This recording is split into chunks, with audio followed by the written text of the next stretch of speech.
Hello and welcome to a special edition of American Wasp. I am your host, Deter McBusiness, joined today by a special guest, a fellow progressive YouTuber whose name ID right now is just John. So I'm just going to call him John because I don't want to disclose any more information other than what's your YouTube handle, John? It's John Ross 92. So John 92 is Ross actually 92. my birthday. It's my birth Right year, on. rather. Yeah. So I Yeah. just So John, turned, go ahead. as I said, I just turned 33 like 2 weeks ago. So just the end of May. Yeah, must be nice, man. I'm jealous that you're in your 30s and I'm not. But we have some mutual friends in the space, and we don't really know each other. We've talked through text a few times, but I'm interested to get to know you. And then you had the decency to watch my first two essays, and I want to get your reaction on those. And then we're going to delve into some political strategy. What should we call it? Political strategy. Well, strategic planning session. That's what we'll call it.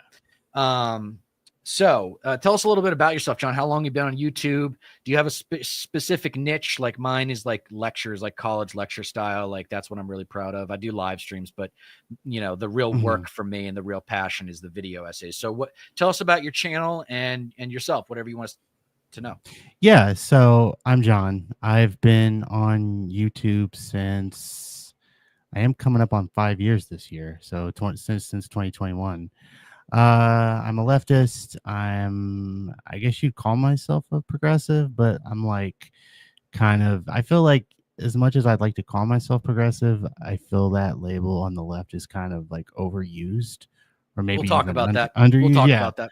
We'll talk about that. I'm also I'm from Kansas City, which is the like Missouri is like a really red state, so I'm lucky enough to live in a blue town in a red state, and it's not hard because it's really hard because like our like local system's very corrupt and just gross at the moment, and like a lot of other people, and so it's I've hard lived to be. I've lived in two blue cities that were in red states, New Orleans and Nashville.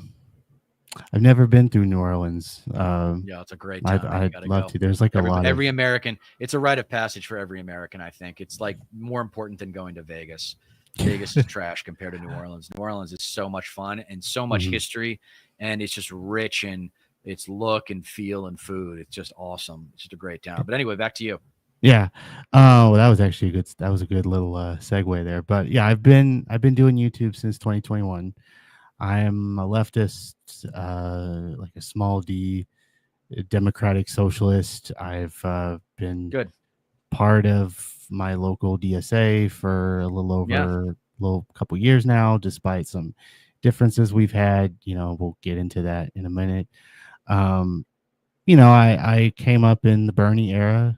I've really evolved on learning about the left as far as like everything that's going on in Palestine at the moment, the pro-Palestine stuff that's been happening in in the space, in protesting and all. I'm also autistic, so that's another little factoid about me. I'm fairly autistic, and I tend to ramble. So if oh, that's okay. I'll cut you off. If you just want me to get to the point, like feel free to cut me off. I won't be offended. No, it's all good. You're doing great. I'm very impressed. I would never have guessed that you're autistic. That's pretty amazing. Like again, we can also get into like disability rights and whatnot. Well, why don't you tell? I mean, if you want to go start personal, so my audience can get to know you a little bit. How did you transcend the difficulties of being autistic?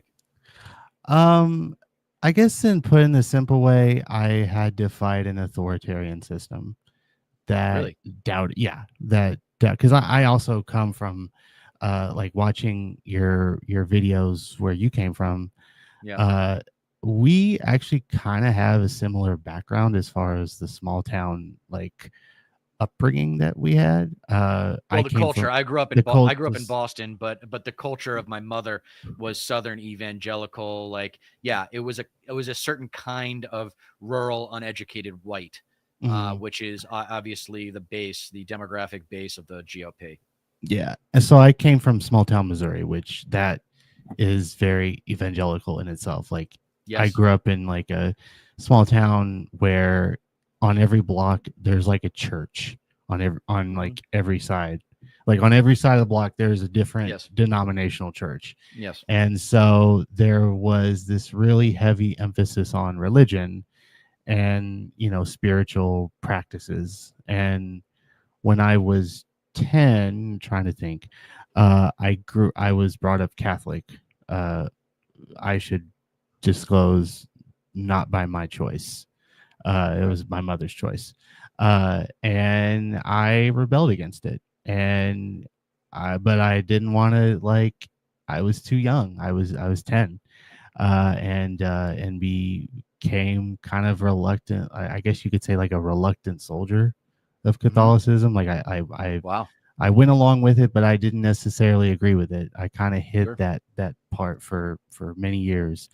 And when I was 17, I became an atheist.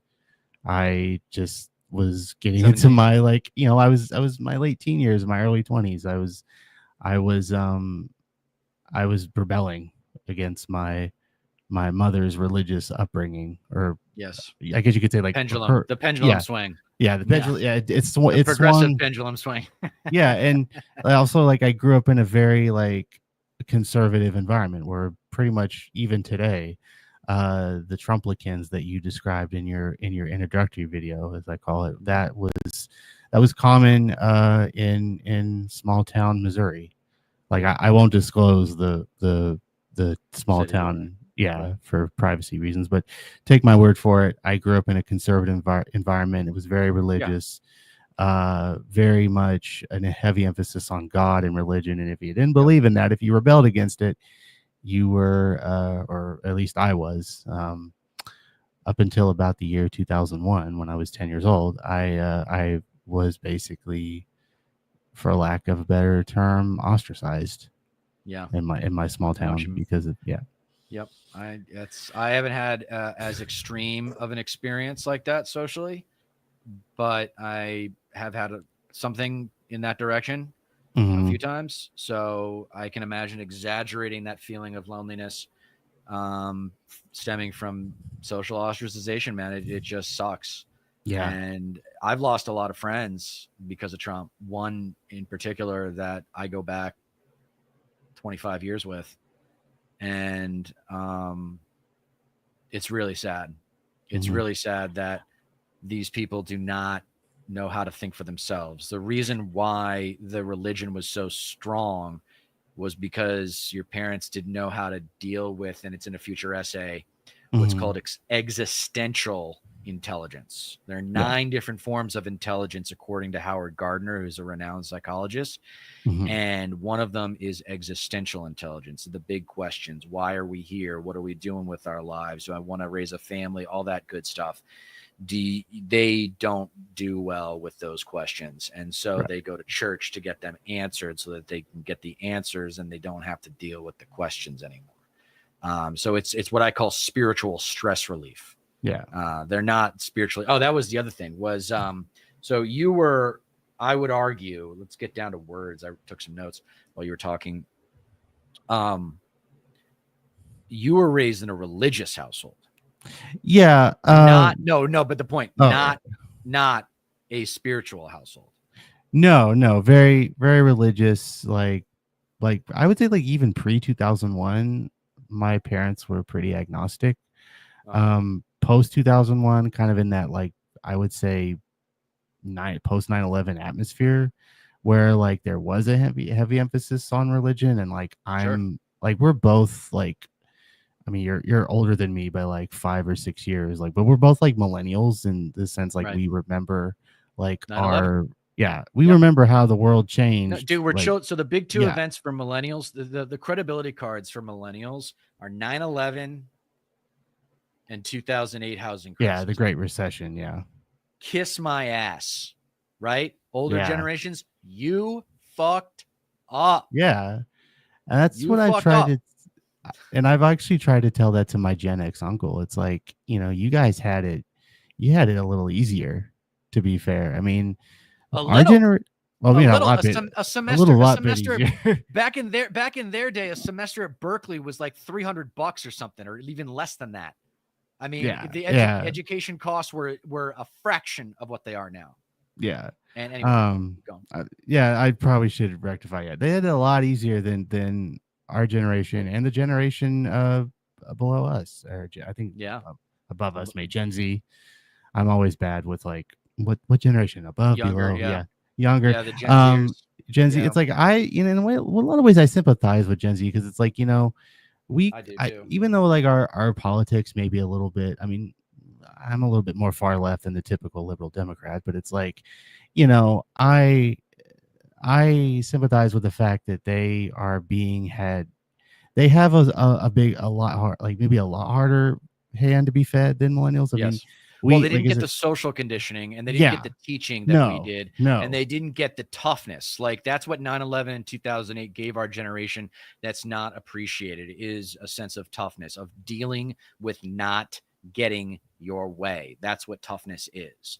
Mhm. And Gen Z, my aspiration rhetorically with respect to Gen Z is to have them look at our generation, the millennials, as kind Mhm. of their older brothers and sisters, and in a good way, in a Mhm. non-condescending way. It's just Mhm. like, let me tell you about post 9/11 W, and let me tell you about the disappointment that Obama was, and Oh, the yeah. missed opportunity that his presidency represents. And then let Yeah. me tell you about Trump in 2016 and how we all saw this coming. You know what I mean? Yeah. And I remember, I mean, that missed opportunity was a really big let. I mean, it took me a while I don't want to go off on a unrelated political tangent here, but No, it's let's like do it. I had admittedly a lot of hope because I was a sophomore in high school when Obama was elected in 2008, after having been this 8 years of war, terrorism, recession, like again, like the Great Recession was upon us. I really honestly had hope that what Obama was saying in 2008, and even before that, like in 2002, what we thought he was when he opposed the war in Iraq and actually called it a dumb war. Um, I had a lot of hope, and I look back now, a decade later, almost 20 years later. I mean, we're not there yet, but uh, I feel like I had too much hopium, Yeah. and he was a big letdown. He was a conservative in sheep's clothing, I would say, much to the dismay of I think some he's of just the. neoliberal. I mean, a Yeah. lot of people. So we should get into terms because I think they're important. But I want to hold on to progressive. I think at a base level, we need to hold on to progressive. It's got such a rich history. Mhm. William Jennings Bryan, like amazing history. The women's vote, the Mhm. black vote, or I should say just the minority vote, like civil rights, like these were all progressive things. And so I believe that we should hold on to progressivism.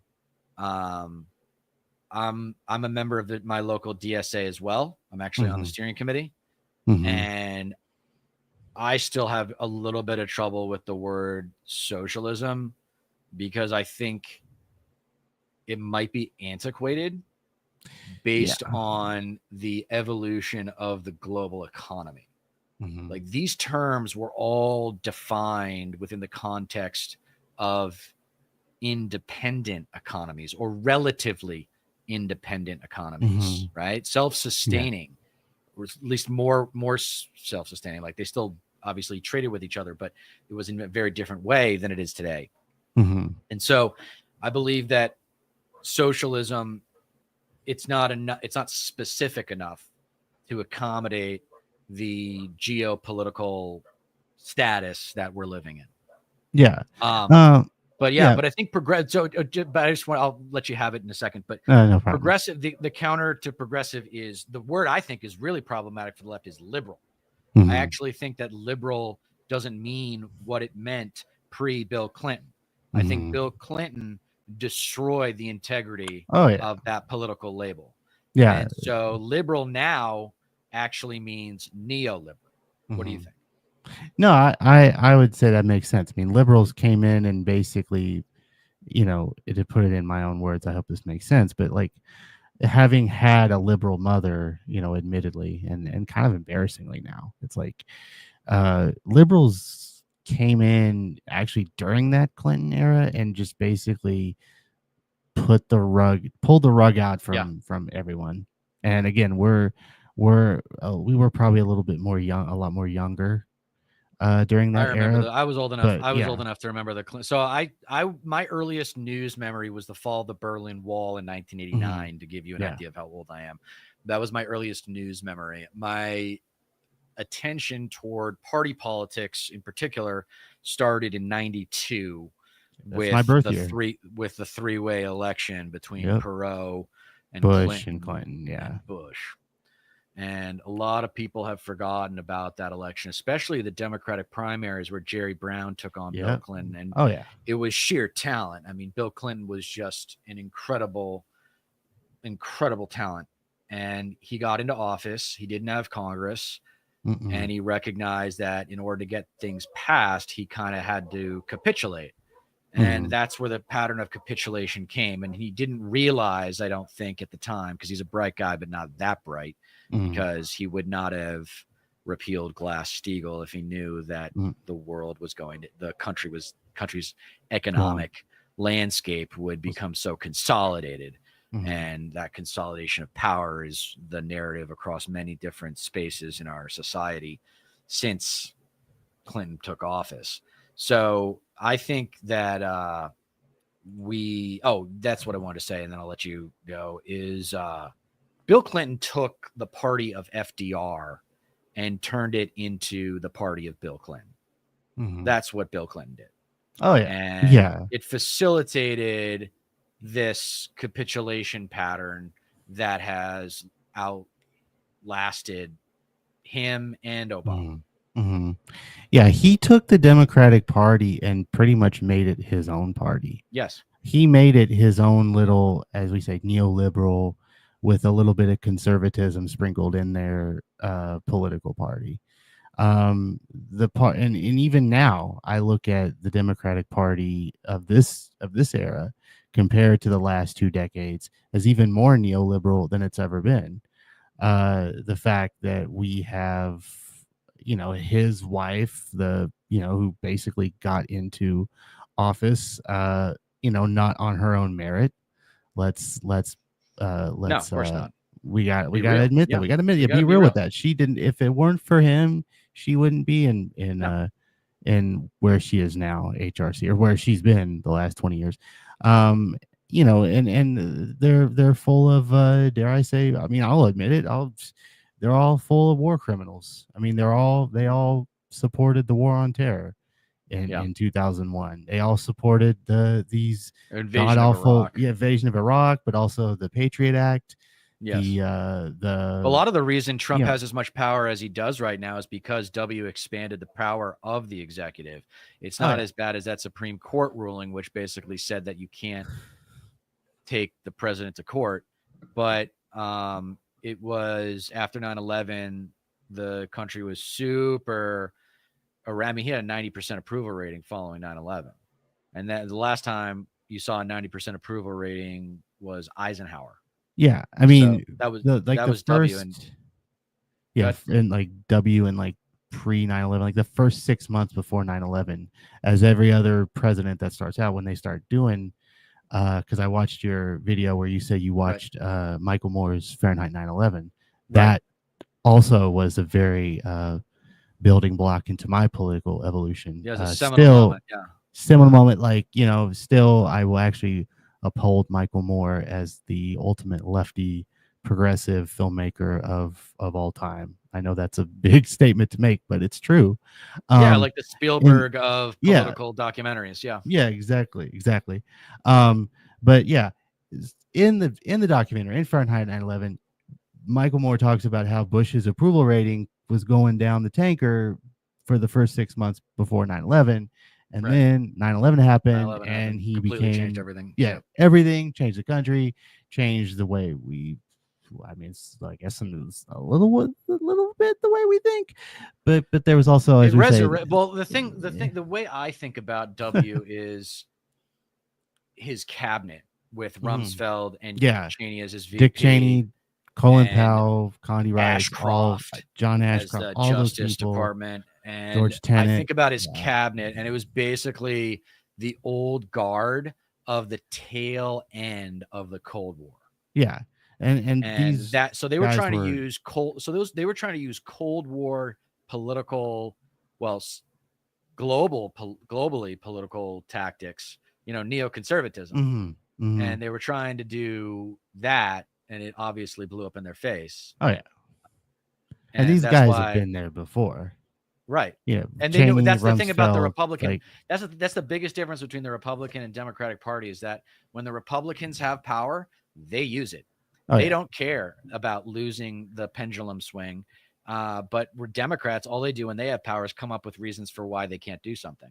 Yeah, it's just excuse after excuse after excuse. They've been doing Right. this for 20 years. Right. But yeah, like, in, W's, I think I wanted to finish that point where it's like his approval rating went down, and then 9/11 happened, literal change the way Yep. our society was and how our country was, and then yeah, that approval rating went up, and then and then 2 years into the, well, actually a year, we went into Afghanistan, went into Iraq. People really were just so overtly patriotic. They didn't really see the lies. They didn't really, as of yet, didn't really see the lies that was going on.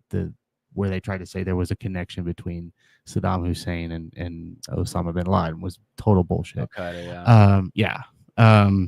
And then it's like all the anti-war movements that I feel that we missed out on. I mean, I can sort of remember them, like, but I feel like it was a missed opportunity for some people An to anti-war actually, movement. yeah, yeah. I mean, not to say that there wasn't anything important to those movements, but I feel that we were just so overtly patriotic at that Yes. time, to get revenge, to avenge this catastrophe on our soil, that the foreign policy of the Bush years, the George W. Bush years, as god awful as it was, let's make that clear, Yep. especially towards the latter years, the lame duck years, um,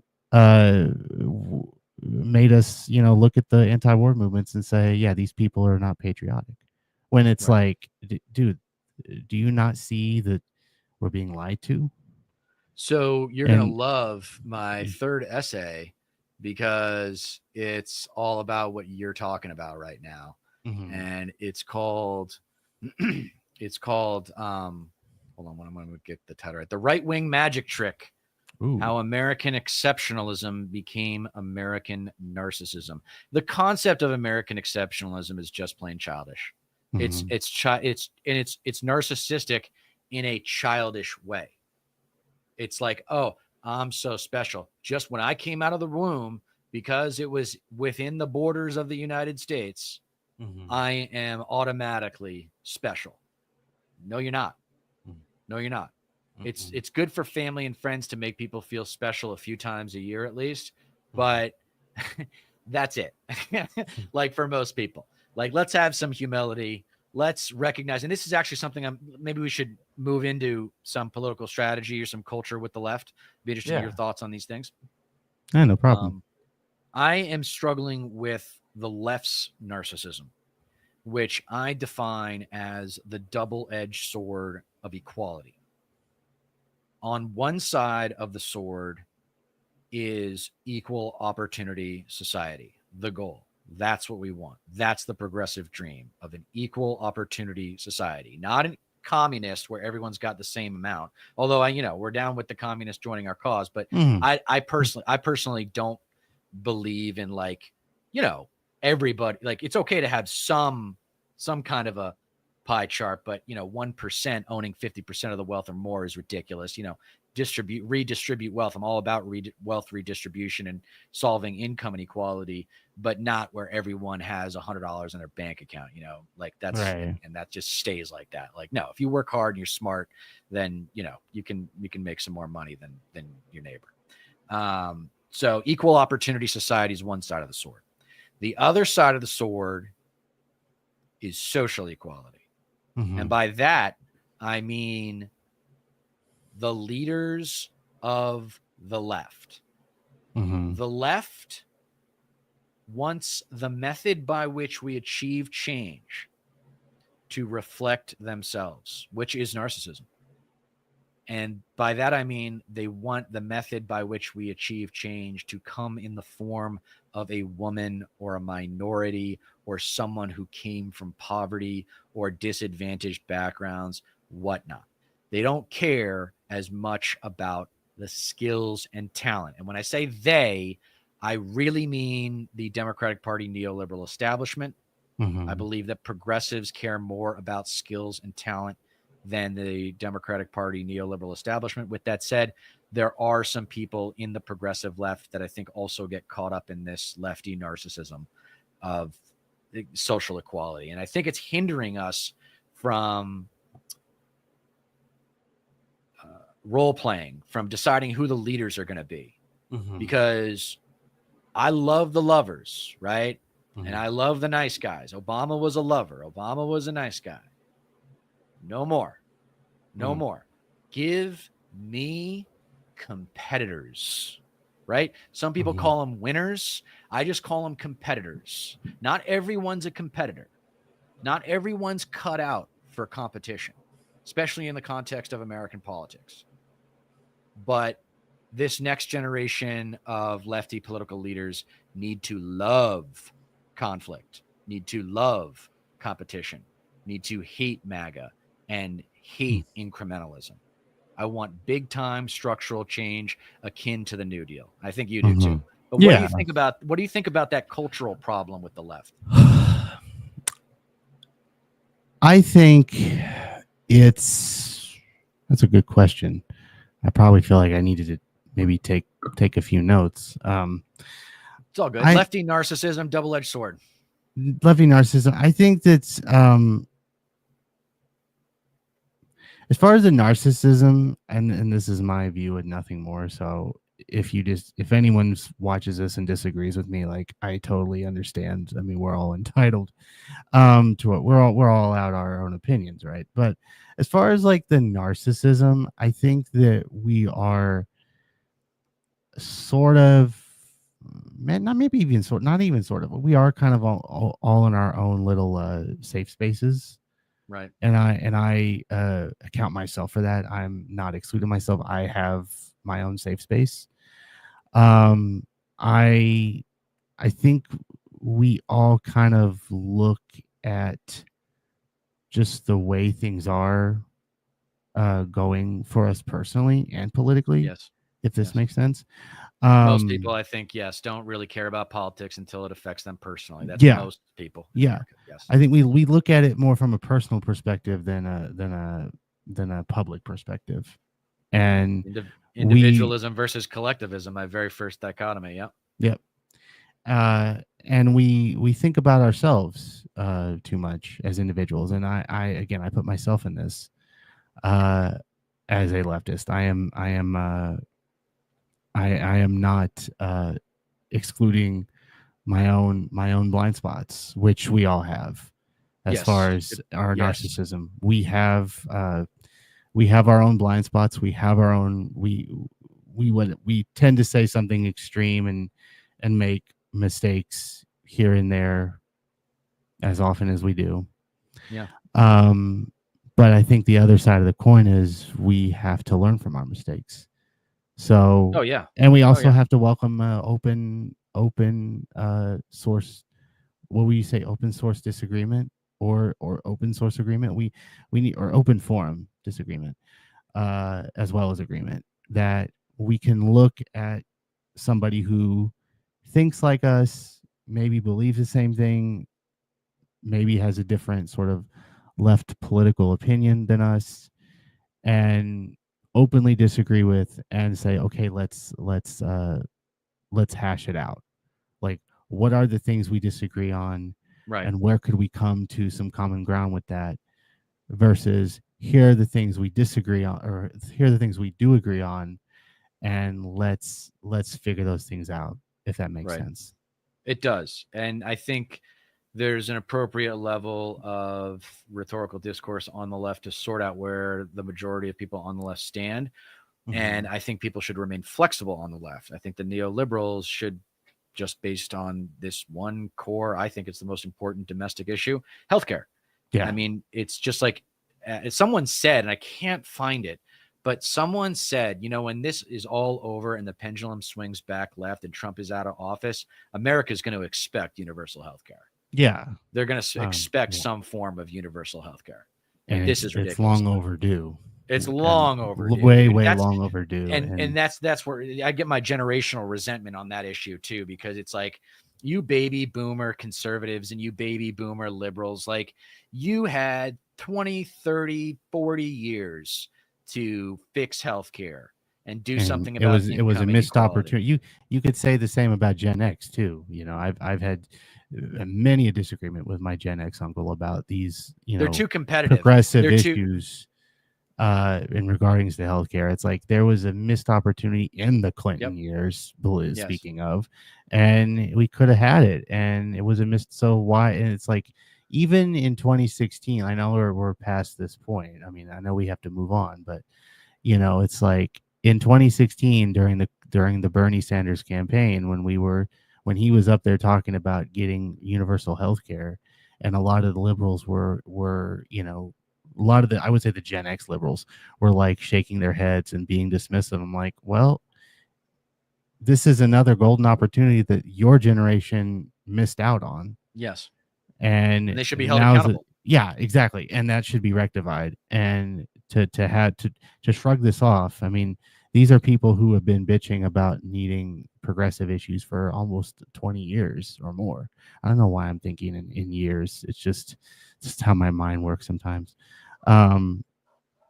It's just so ironic, It's just so ironic. Yeah, I and there was kind of this cultural assumption, right, that we were raised with, which is that older generations are going to do their best to make America better over the course of their lives, so that they're giving their kids and grandkids a better culture and society than the one that they grew up in. That was the cultural assumption. And that's why I believe millennials have an opportunity now to become the greatest generation of Americans since the greatest generation. Since the FDR And I have, years. and I'll make a comment about the Gen Xers, since you brought them up. I think their work hard, play hard is their reputation. And so they're already into competition, right? They're really into competition. And most importantly, the money. A lot of leaders in that generation got out of college and benefited from the tech boom. They got out of college, and they got out of college in time to save a little money and invest it in tech stocks, and they did really well.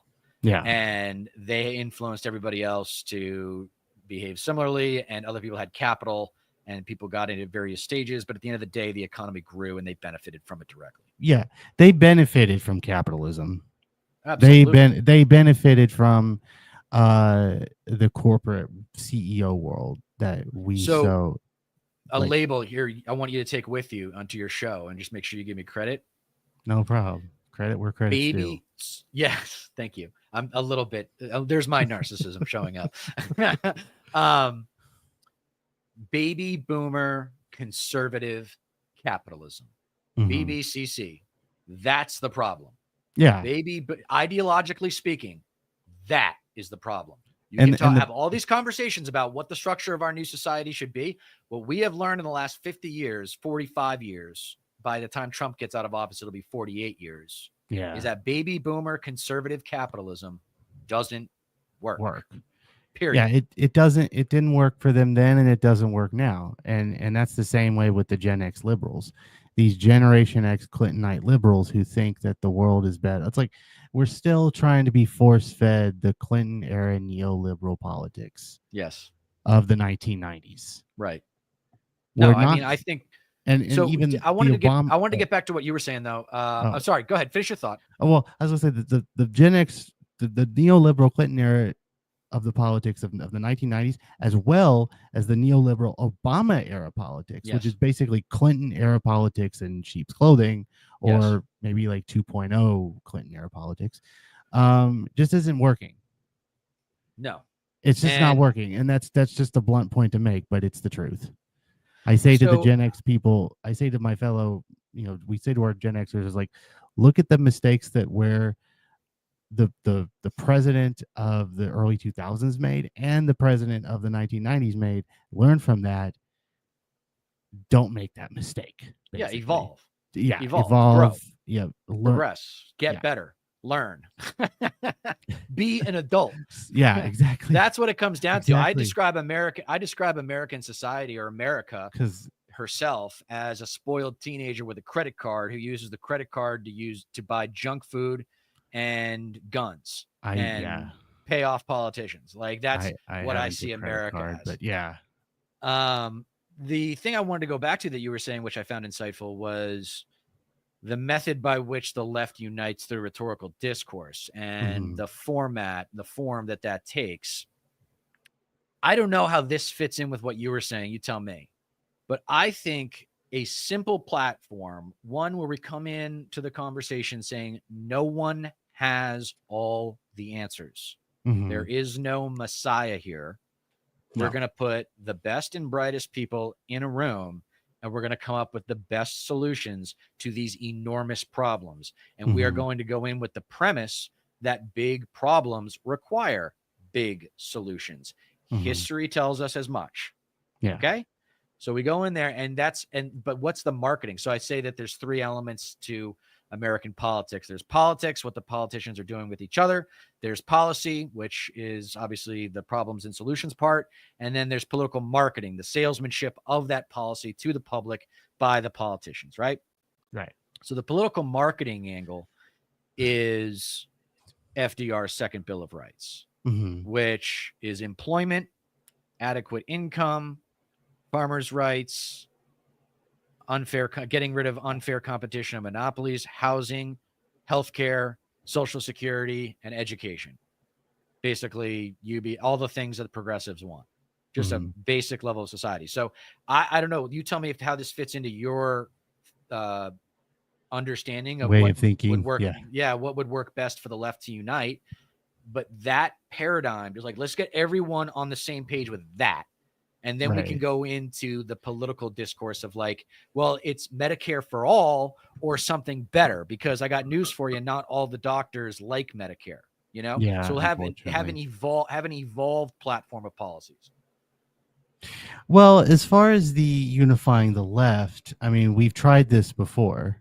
We should also mention. I think we need to really refocus, and this is kind of going into where we kind of came up comparison to Trump's terms in office. If you remember how we were so unified against Trump in the first term, and we're unifying to get all of those like the universal health care and whatnot, activated as far as like the protest movement, versus the second Trump term, where there hasn't, as far as I know, and I'm pretty sure you as well, there hasn't been a lot of opposition, at least to my knowledge, from the establishment, right? And sort of, kind of, and correct me if I'm wrong, but from also the grassroots, the grassroots movement that started with. I don't know. I mean, I'm going to a No Kings thing tomorrow. I'm going to another thing for the Women's March Mm-hmm. It's not the women's march, but it's an organization. It's a feminist organization.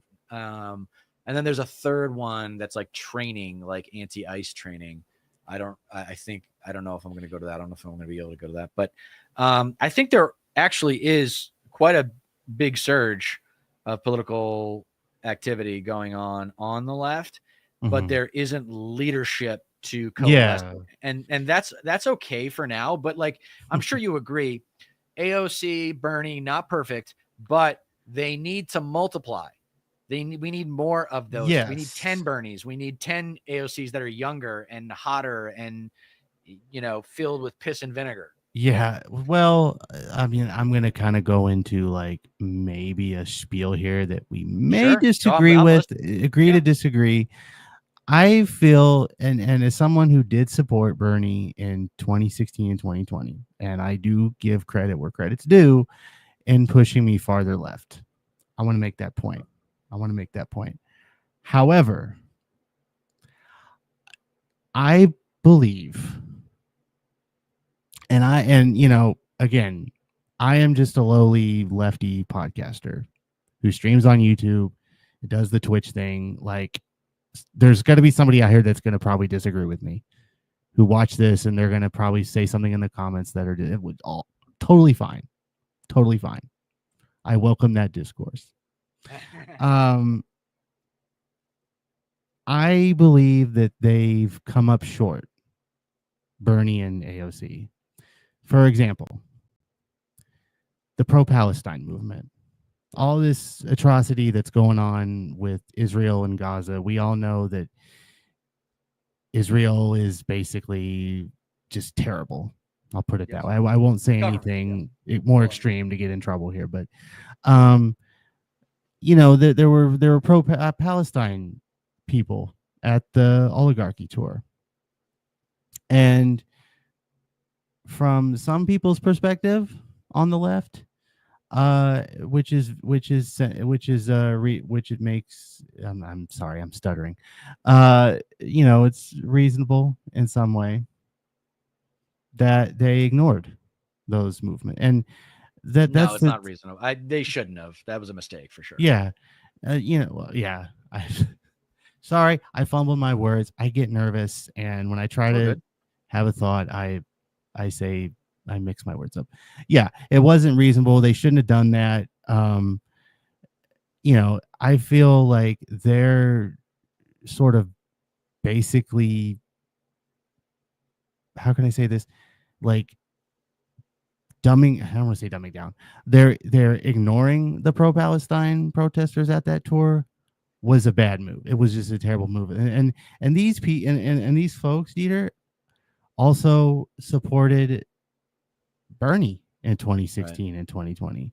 These pro-Palestine people, they were our age. I mean, we're both in our 30s, but these folks were in their early 20s, late 20s in 2016 and 2020. Between those years, they were all Bernie people. Right. And now they're like pro-Palestine. They're supporting the right side, I would say, the correct side, which is Palestine. And they're actively trying to push Bernie to be on that side, and AOC as well.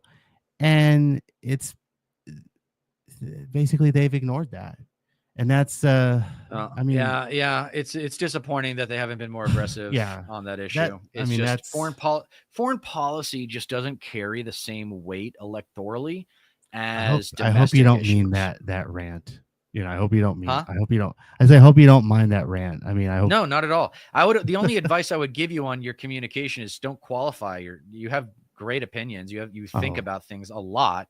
So just don't qualify them. Just get it out there, man. Just don't overthink it and just say how you feel. Say what you think. Because I mean, look, that's what YouTube is for, is just that raw conversation about how you really think about an issue, not just feel. Okay. You feel about an issue because you've either thought about it or you haven't. If you haven't thought about the issue, then you're probably a conservative.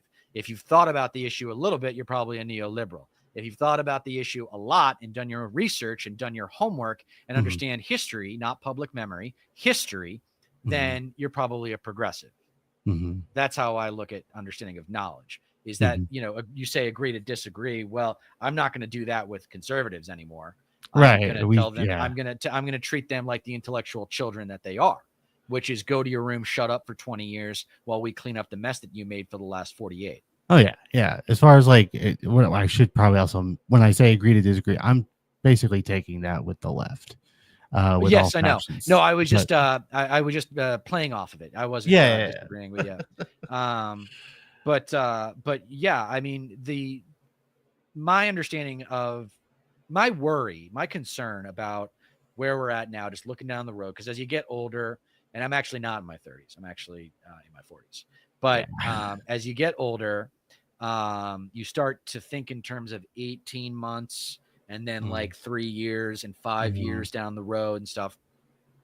My concern is that MAGA is only going to be a verdict on the alt-right. It's not going to be a verdict on all of conservatism.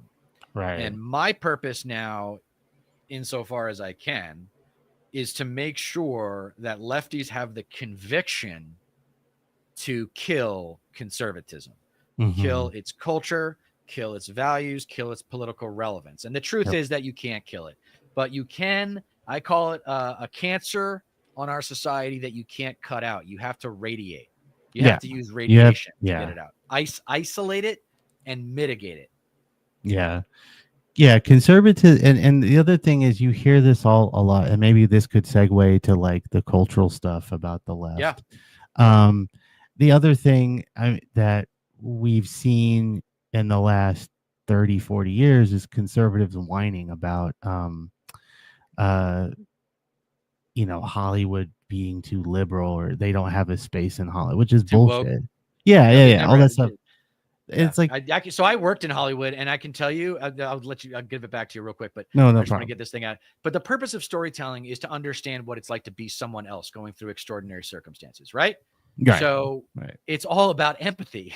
It's all about discovering what it's like to be this person going through this experience. And the reason why conservatives aren't welcome in Hollywood isn't because they're conservatives. It's because their conservative worldview does not lend itself to empathy. It does not lend itself to what I described in my first episode, or defined empathy as in my first episode, an acknowledgement of ignorance. I have no idea what it's like to be you. You have no idea what it's like to be me. Let's have a conversation, get to know each other so that we can actually get a little bit closer to figuring out what it's like to be one another and what we've gone through. And I can benefit from your life experiences and so forth. They don't do that with anyone that's not already just like them. They don't do that with people who aren't, native born white Christians. That's who they love. And if you keep watching my videos, you'll come across this Venn diagram of MAGA, which is 3 overlapping circles. And outside the circles are the 1%ers contributing to political campaigns that manipulate them. But the 3 overlapping circles are Confederate flag wavers, Bible beaters, and gun nuts. Oh yeah. Some MAGA are all 3, some are just 2, some are just 1. But those 3 groups put together add up to somewhere between 50 and 60 million American voters, which is scary. Yeah, totally scary. And a lot of those existed even in pre-MAGA Republican Party. Right. I mean, even if you look at the plethora of candidates from 2012, I mean, how many of those, like, it would be weird to say that they didn't run for president based on their religion. All of them. If all of them ran on their so-called religious belief, ran for office based on their religious belief. That was in 2012. Fast forward to 2016, where we got this like narcissistic speaking of narcissism, this narcissistic like fascist that we now have in the White House, going up there and just being the bloviator. I mean, I can't really think of any other big word to describe him, but there are many. I just call him the Orange Menace because that's what he is. I call him white trash Hitler. Somebody called him Cinnamon Hitler, a mutual friend, but Cinnamon Hitler. Oh, Cinnamon Hitler. Okay. Yeah, but I try not to utilize Hitler because he was obviously an even more terrible person, and don't want to. Godwin's law. Yeah.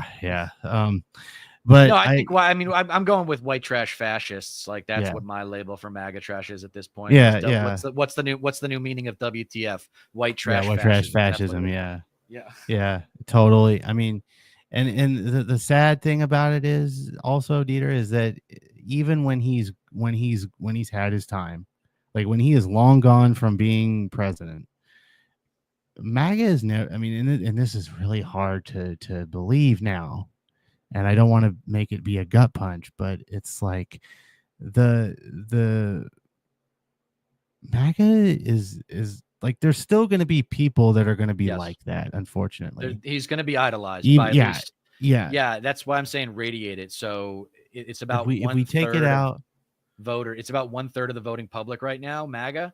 It's a little bit more than that. If more people voted, that could get that percentage down to 20% or less, mhm, right? Like we yeah, just got to outvote them. The yeah, problem is that, with the pragmatism of voting in urban and suburban areas prevents a mhm, lot of people from voting. That's why making election day a national holiday is a really great idea for yeah. the left to kind of include in its platform. And like on the other side of the coin, as far as like radiating MAGA, we also have to we have to actually hold the liberals accountable for their Mhm. wrongdoings. I think that they've done Absolutely. yeah, I mean they've done a lot of wrong doings and they're trying to mask it as something good when if you're progressive, a socialist, dare I use that word?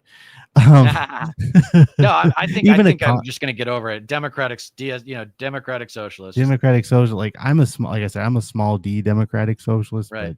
um, Yeah, me too. uh, but I think that we also have to hold our liberal Yeah. counterparts, whatever you want to call them, we need to hold them accountable. We need to hold them accountable for their not only what they're doing now, but we also need to hold them accountable for the mistakes they made that have affected, again, generational wise, our generation and the current generation to their accountability. Yes. I think We're not doing that now. I baby think boomer now conservatives the baby boomer, go yeah. ahead. I say, yeah, the Go ahead. baby boomer conservatives, the Gen X centrists, neoliberals, Yeah. their politics have been screwing this country for decades, and it has affected our generations, Yes. our And respective it'll affect Gen generations. Z. It's Exactly. Gen Z is so screwed right now. Yeah, and it'll affect. I don't know what the is Zennial, is it? That's the generation After after Gen. Yeah, Zoomers, I think. There's Zoomers, Zoomers. aren't I they? think I think is it's going to affect them even more. It's like if we don't hold even ourselves, like 20 years from now, what we're talking about now about the baby boomer conservatives and the Gen X or the Gen X centrist liberals, people are going to hold us accountable Sure. because I mean that's just the way it is. And so we I actually have to get in there now and yeah. really like say and wake up and be like, hey, and do what we're doing. So if it Yeah. means doing, being a YouTuber or a streamer or a Twitch personality, to say, hey, wake up, y'all. This is the real deal, or going to like protest movements for all the leftist causes that we should support. Right. Uh, that'll leave, and also holding the establishment accountable. Can't Right. forget that.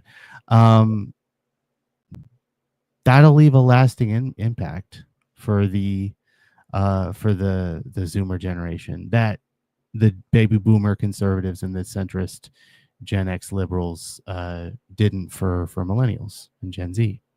Yeah, we are aligned in our Yeah. strategy for how to restructure the left. It's generational change within the ranks of leadership in the Democratic Party, overtaking the party because the duopoly is unbeatable by a third party. I'm interested to hear if you disagree with that, but I just think that's the reality of the political system that we live in. No, I mean that's fair. That's actually a Yeah, fair it assessment. sucks. It's like it's one of Yeah. those things. Like it's not the way it should be, but it's the way it is. Yeah, You know what I mean? unfortunately. Yeah. And that's why, Yeah, like, too, that's it. unfortunately. Part of my message to the left is, coming up with a new strategy, a strategy built on anger, a strategy Mhm. built on which is justifiable justified. anger, Yeah. righteous or justifiable anger Mm-hmm. transformed into politically righteous rage. And you Mm-hmm. give that to the politicians. You say, here's my anger, here's my rage, go be politically productive. Oh yeah. That's Yeah. what, and I think you're right with wanting to leapfrog Gen X. We're both aligned on that one Mm-hmm. because of the circumstances that millennials have had to live through, Mm-hmm. and how, in terms of generations, we're the only generation that's trending left, Yeah. according to the most recent election data. But there's also some participation issues there with Gen Z. I think a lot of Gen Zers didn't vote in urban and suburban areas because they just don't care. I know I have some relationships with some Gen Zers out here in the West Coast, and they don't care about politics. They don't care about what's going on in the East Coast. And like you said at the beginning, unless it personally affects them, they don't care. Yeah. I was actually looking. If I'm looking away, I'm just seeing if there's any chatters in the YouTube chat. So far, we have nobody.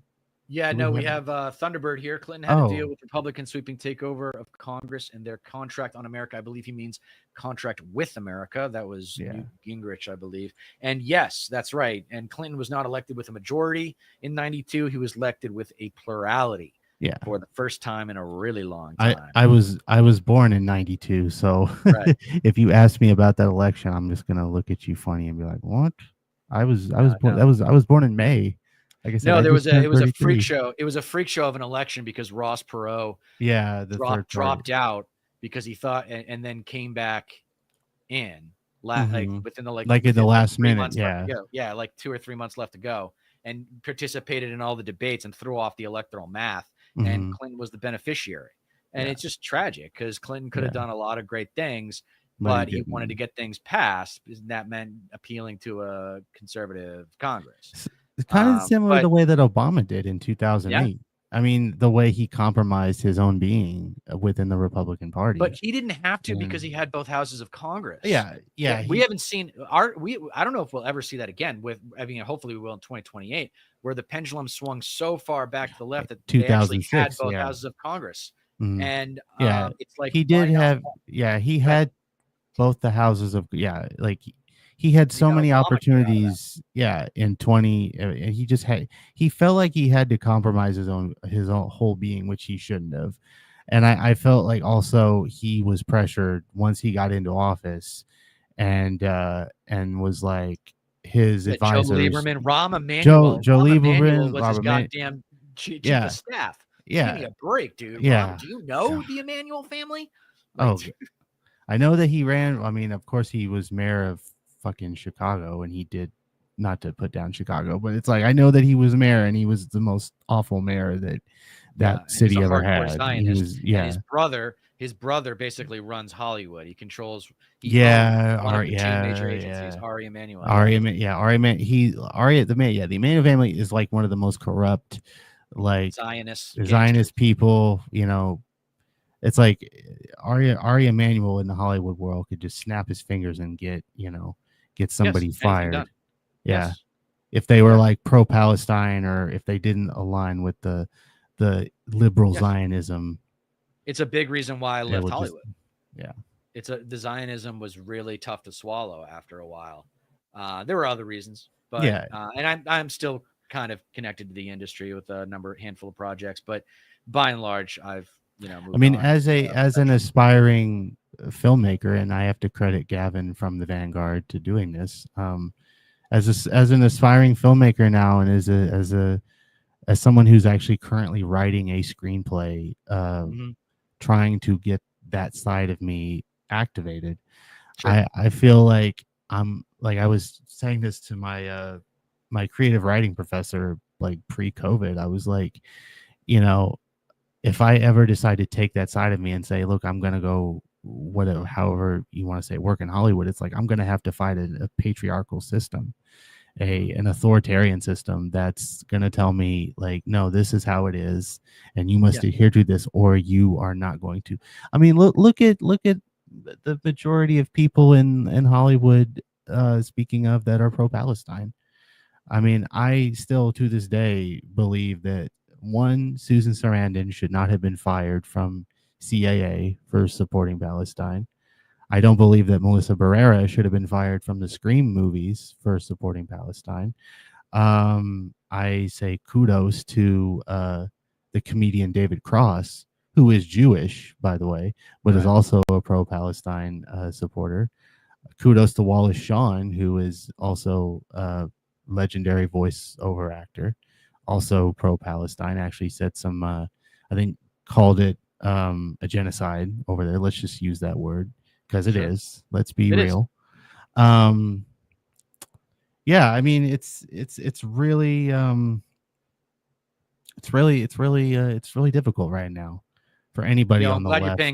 I'm glad you're paying attention to those people in Hollywood Yeah, because Hollywood's very Zionist, yeah, and that also needs to be held to account. But again, we're talking about a new generation of leaders that just doesn't give a shit. I tell you yeah, what gives me hope a little bit right now is Kat Abigazilia, where yeah. in outside of Chicago, where Hmm. she's probably going to win. I think the incumbent dropped out. I don't know if she has any opposition right now. I'm sure she'll get somebody, but she's cute and she's smart and she's funny. And I think she's a dream for TV, and she's already on TV. And I think that could be a precursor for things to come. And she's in her 20s. Yeah. She's in her late 20s. She's younger than both of us. Hmm.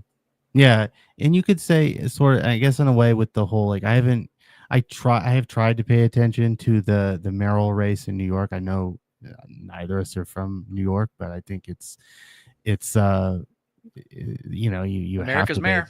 you have to pay attention to it, and it's like, of course we have to, like, 100%, like probably like 99.999% and 1000% oppose Cuomo because of his, everything that's already known the about him. laundry list that Yeah, what's his name? What's his name? The Zon begins with the Z, I think, right? Mayoral Zohan election. Zohan, yeah. Zohan Madan. I'll find it right now. Keep going. I think it's Zohan, and there's also somebody else that actually who's like a progressive. Mamdani. Zohan Mamdani. You have, what's her name, Kat? Because I do follow her on Twitter that you just mentioned. Abuzalia. And then there's another one who actually ran for office, but as a progressive, who I actually interviewed on my YouTube channel a year and a half ago. Unfortunately, she's also a DSA member, Annie Fitzgerald. I think she ran in. She may run again. She's also a really good disability rights advocate, and ran against like a centrist, like neoliberal Democrat. You got those three people, as far as I know, who can, in a lot of ways, be, I wouldn't necessarily say the face of the left, because there's like a lot of those people, but they could be of the faces of the left. Yes, that they could be in the hold, portfolio. Exactly, hold the establishments, that the generations that we were talking about, accountable for their flaws. You got to build, right? You got to build from the ground up, and these are the grassroots. You got to have those names. You got to have those names out in the public ether. And we also have to kind of go back to, not really kind of, we have to go back to the grassroots level and running for office. That's what made the Bernie campaign the first time successful. We've lost that sense of unity as well. And this would be my plea for anyone on the left who's a progressive, socialist, hell, even a communist. I like, right. We got I some think issues it's the location. I think it's the location. If you're in a purple or blue district, then, and you're a progressive, you should run for office, because you're going to see turnout in 26 and 28 like we haven't seen in ages. Civil rights, right? Like we're going to see enormous turnout, especially in 28, because it's a presidential year.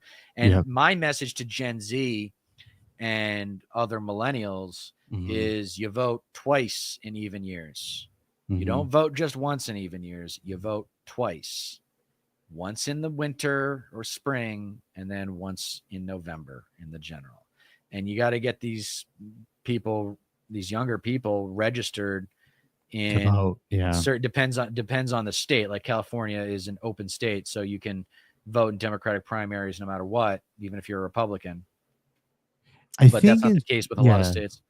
Yeah, I think we're what you would call an early voting state in Missouri. I think there are a lot of people who I'll calendar. probably have to look into that at some point. But I think we're like an early voting state in Missouri, so I think we could do the early what do you call the mail-in Mail-in ballot. votes, Yep. mail-in Yep. ballots. Yeah, which I thought about doing in this election, but I figured, well, I'll just stand in line. I figured I got up real early to vote in this Yeah, if you have the election. time, I recommend going in person because so then you can just see your vote count. Oh I yeah, mean, we can't yeah, take anything for granted nowadays. But yeah, I think we stumbled onto another piece of the policy portfolio, which is making Election Day a national holiday. yeah. That Where everybody has to go and vote. Yeah, it's Yeah. like it should be like a And mandatory national thing. yeah, Go yeah. vote, No, I mean, do your duty. If you want to talk about patriotism, instead of being like in like an overtly patriotic right wing way, let's think about it in a more aggressively patriotic. aggressive, yeah, really overtly aggressive, but more in like a common sense thinking way. I Well, like wait to till you use. see when you see my third episode. It deals with patriotism in the form of American exceptionalism, and the quote from Oscar Wilde is patriotism is the virtue of the vicious. Exaggerated patriotism is the most ill form of self-conceit. How brilliant is that, huh? Yeah. Wow. If only people still wrote like that.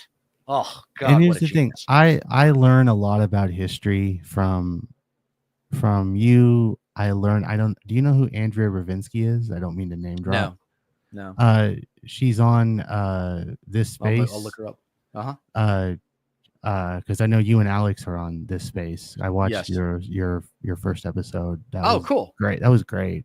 I was in the chat we as got a along mod. famously. I knew we were gonna get along famously. That's cool. I'm glad you enjoyed it. Yeah, like I found y'all on Discord and like added y'all as friends, and so thank you for accepting. That's awesome. Absolutely. Because I like to build a community. I like building communities of fellow lefty podcasters and streamers, having been one myself in a part-time. But Andrea is a trans left YouTuber and streamer. She's been, streaming YouTube for a little over, I don't know how many years now, but she's really great. I mean, there are some Andrea Ravinsky. Oh, Ravinsky. Yeah. Okay. And there probably will be some things where you would agree or disagree on, but I think you take my word for it, you would come away, she knows her stuff. She like me, she does her homework. She's brutally honest. She's, she gets a lot of credit. I give credit where credit's due, and if there was one person out there that I would recommend, it would be her. Okay. But as well as you, I mean, again, I found you through the Vanguard and through Gavin and Zach, and yeah. I was like, wow, this guy.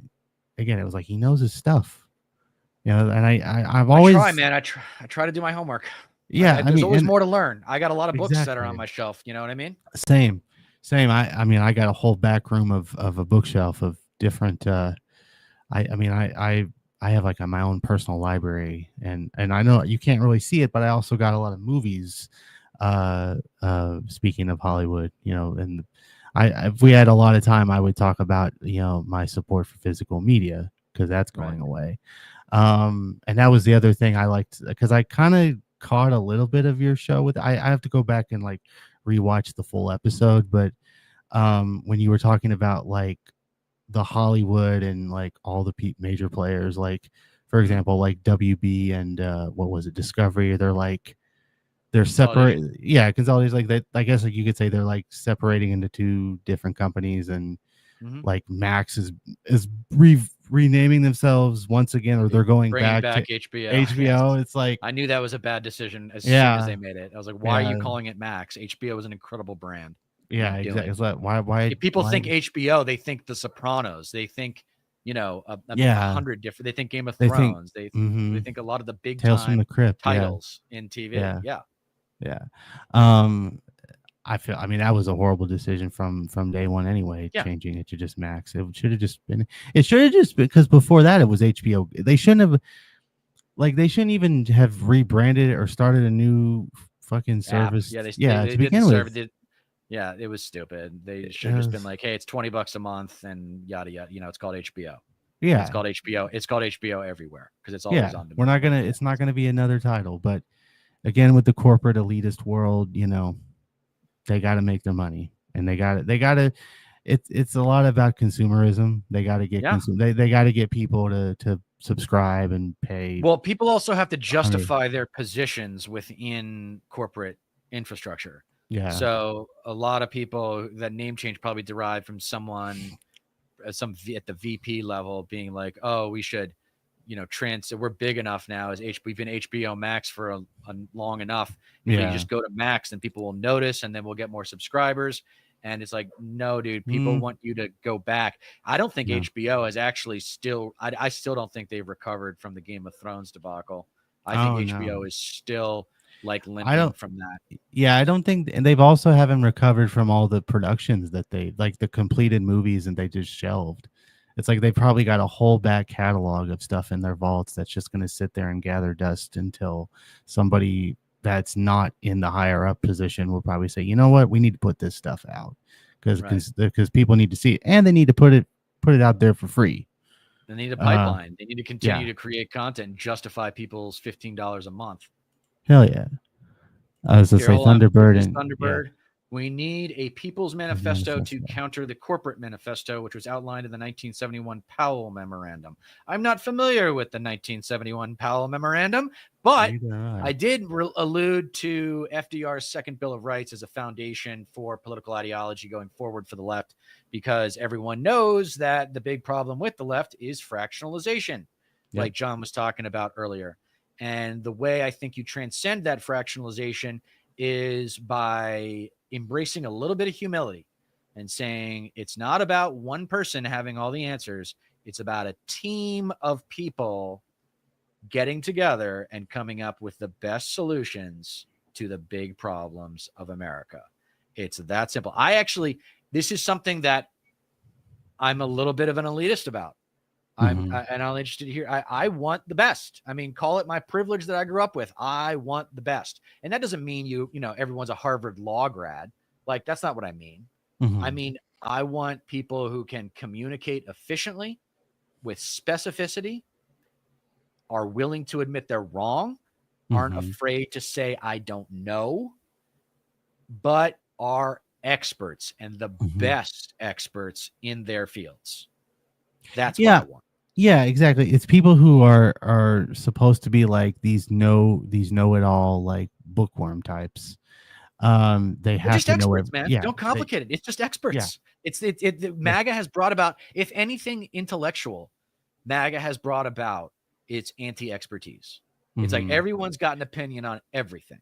And I think that also has to do with technology, with the internet and this ubiquitous digital media world that we're living in, where there's really no excuse for not knowing something anymore. Not knowing something, right? There's no excuse for not knowing something, but there are plenty of excuses for having opinions on everything, right? Like, why everyone feels like I'm entitled to my opinion. That means that I should have an opinion on everything. It's like, what? What are you talking about? No, you should have an opinion on a handful or two handfuls of things that you know about. And then everything else, you should have an open mind, except for the conservative perspective, because the conservative perspective has been proven to be wrong. Yeah. So, it's I guess it's a lot of people who are afraid to make mistakes. Exactly. It's ego. It's ego. It's they have to show their ego. That culture of competition. I've always got to be right. I've always got to be winning. I've always got to be number one. If you're not first, you're last, right? And I talked about Vince Lombardi hating to be known for that famous quote, winning isn't everything, but it's the only thing. He hated that he was known for basically just that quote in terms of all of his quotes. He had a lot of other quotes, but that one is 90% of people, when they think Vince Lombardi, they think of that quote. And it's a shame, because winning isn't the only thing, right? That's an individualism at the expense of collectivism. My co-host for Left Coast Live, which is on Monday and Wednesday nights at 7 p.m. Pacific, says, and we say together, that there's nothing wrong with wanting to be exceptional. That's not narcissistic. To want to be the best at what you do is not narcissistic. That's competitive, but it's not like selfish. It's saying, like, I have talent and passion for this intellectual space. I'm going to go into it, accumulate everything that I can, and then I'm going to add knowledge to it. See, that's why I will never call myself a genius, because I am not adding to the knowledge of politics. I just did my homework. I just paid attention when I was in school, and then I did research on top of that. And I don't claim to know everything. I just claim to know the fundamentals. And I think that's what we need. You say get back to grassroots in terms of the mechanics of accumulating power. Absolutely. Right. I intellectually say we need to get back to fundamentals of what we stand for in terms of ideas. And that's why I think FDR's second Bill of Rights is such a wonderful anchor. It's like that historical, like he was a progressive president. He was a progressive president. And he was he's obviously the best president of the 20th century. And he's probably tied for first with Lincoln. Intellectually, I think he's smarter than Lincoln. Lincoln was, just tough. Like, I mean, he's a lot of things, but I mean, he got the war. Here comes the war. All right, we're fighting a war, right? There's a simplicity to that. And that's why I think FDR is a genius, because we have the paradigm with FDR. And we can say, okay, here's a guy who came along and he redefined the relationship between government and citizen. And he proved that it works, because he got elected 4 times. So we have a paradigm to draw from. Imagine being him and never having any paradigm to draw from. Seeing this new global economy emerge, and like foreign trade and the post-World War II, like, fighting a war as well as, reorganizing society after the Great Depression. Like, the guy was a genius. Imagine coming up with these ideas on your own, out of your own volition.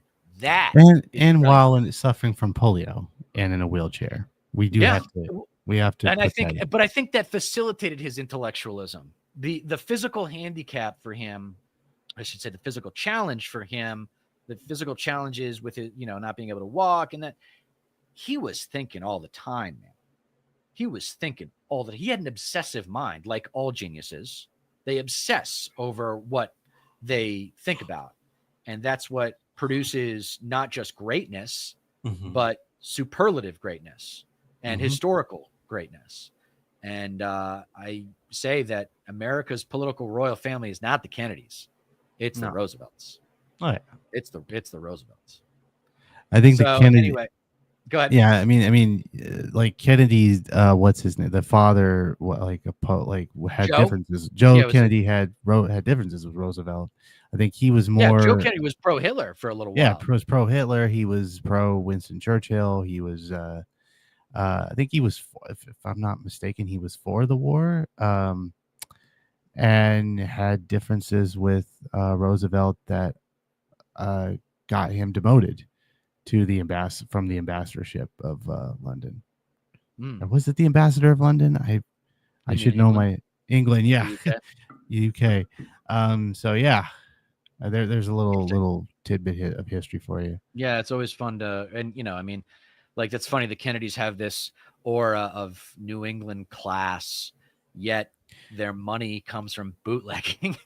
Yeah, that elitist. Like, that's pretty trashy. That's actually a trashy way to make your money.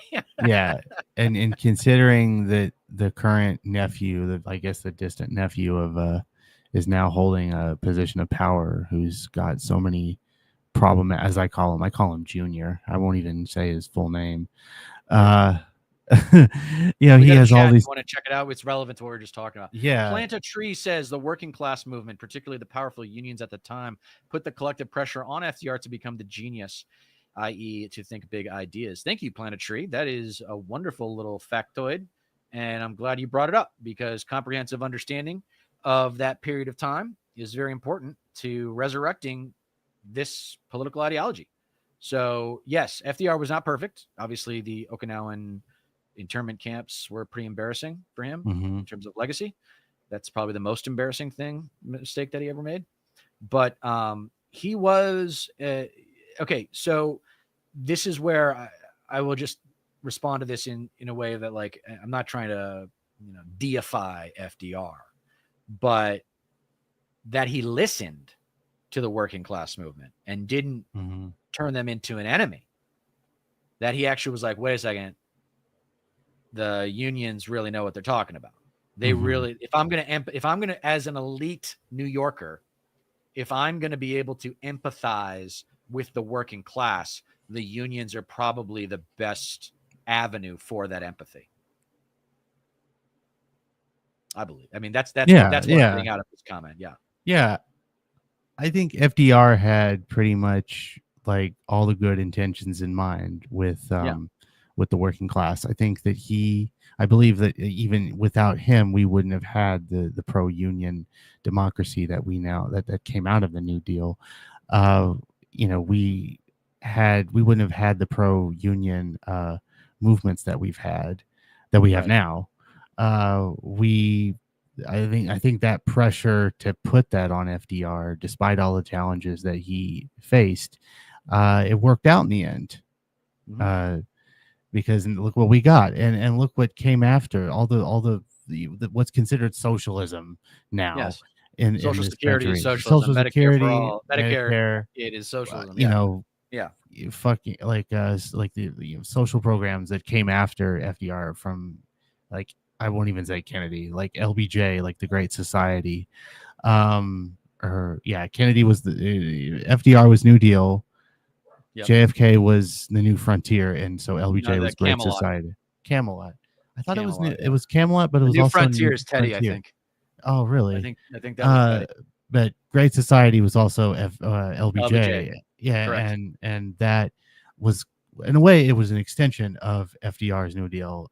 Yes, it was an evolved, evolution. We didn't live through it, but up until Bill Clinton, like I alluded to earlier, the Democratic Party was the party of the Roosevelts, or of FDR specifically. It was the party of the New Deal. It was the party of Clinton restructuring. And fucked it all up. Clinton came in and just destroyed it. I mean, like Reagan, I almost, like, from historical point of view, like Reagan came in the 80s and really started fucking it up, and then Clinton came in the 90s and just like fucked it up even more. Like he fucked it up some more. It's like, so that Kulinski talks about that, where it's like what we're going through now with the Democrats is like, or what we have been going through with them for a while is, oh, the other side is winning, let's be more like them. And that's what Clinton did. Clinton was like, wait a second, Reagan was winning. I won the presidency by a hair. So I've got to get some stuff passed in order to get reelected. And that's where it started. When he came in with minimal congressional power and needed to get stuff passed and he needed to get the economy going. And he was blessed with, they call it America's long weekend, where it was the time, and we should wrap up soon, but America's long weekend was the fall of the Berlin Wall until 9/11. Until 1989 to 2001. 12 years. Yeah. We got 12 years without war, without foreign conflict. Yeah. And you can also say, like, allusion again with to Michael Moore, like if you watch Fahrenheit 11/9, you will see the point that he makes about Bill Clinton and acting like a Republican, because I think the Democrats even now are looking at the successes of the Reagan years in the 80s and into the 90s. They didn't have power, and when they got power, they realized, oh, well, the Republicans got all these programs. Right. We got to start acting like it. We got to throw, as you alluded to, the FDR, the New Deal, the LBJ, Great Society. We got to throw all that away to put programs, react. Yeah. And it goes from Clinton, it goes to Obama, it goes to Trump. All these like neoliberal. So a lot of people argue there are some intellectuals that argue 1980 to the present day, it's all neoliberalism. Yeah. It's all neoliberalism. I think there's baby boomer conservatism and then there's baby boomer neoliberalism. And those are the two big enemies. If you want to figure out if someone's politically aligned with you and you're on the progressive left, on the big change left, you got to figure out if that person, number one, believes that the system is broken. Like if they think the system can still be saved at this point without an enormous restructuring, then they're just lost. And the other thing is in line, it's a cousin to that, which is big change. Like, Hmm. since when does America do anything well when it does it small? We're a big country. You know, Hmm. we do things well when we put huge resources behind a concerted effort. And that's where I want to pick up next time is Yeah. probably talking about, specific policies. Maybe we'll do that next Yeah. time and talk a little bit more in depth about policies. But go ahead and have a final word, John. What do you want to say to the audience? What conclude? I just say thanks for allowing me to do this. It's been a while. I haven't streamed and done any kind of political content in ages, it feels like. So this was really a breath of fresh air for me. And like I say, I've been a big fan of. I've really started to. Big fan's kind of a strong word to use. So I'll just say I've really admired what you're doing on this channel, on this space. Shout out to Gavin and Zach from the Vanguard for Yeah, having you on as a guest, yeah, and yeah. I me really like appreciate that. finding I'm you very grateful on. for Yeah, that. Yep. if it weren't through Gavin and Zach, I wouldn't have known who you were and Well, paid let me attention. if you want, thank you very much for all that. That's I know it's genuine. I got to know my co-host for the Left Coast Live on Mondays and Wednesdays at 7 p.m. I got to know him. He got to know my work by doing reaction videos Hmm. of my essays. So you're welcome to do that. It'd be a cool thing to kind of hear.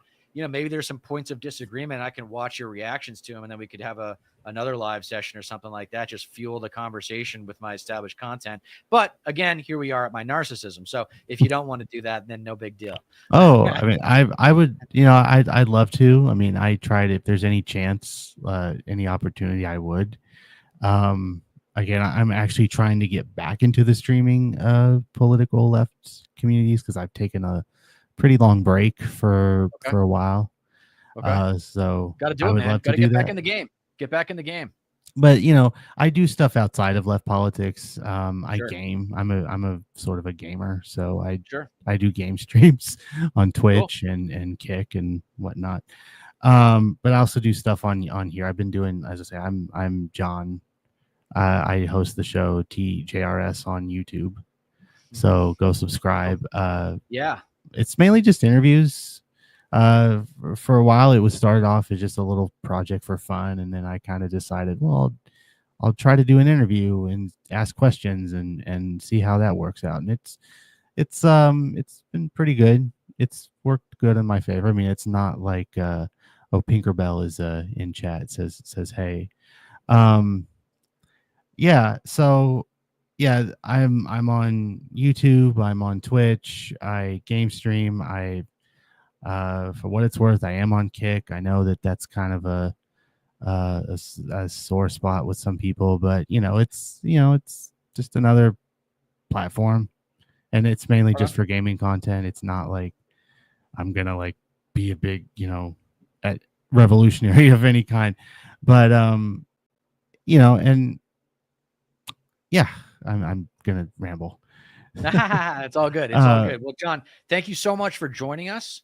And we really appreciate your time. And it was a great yeah, conversation. I yeah, thoroughly enjoyed it. I'm going to cut this up into some shorts over the course of the no next week or problem. so. And we'll try to maybe get you some more subscribers. But until Heck yeah. John comes back, I just want to remind my audience of my show's motto that you don't get change in America by asking nicely. And if you Mhm. haven't watched my essays, if you haven't subscribed, please do both of those things to learn why that is true and what we're going to Yeah. do about it.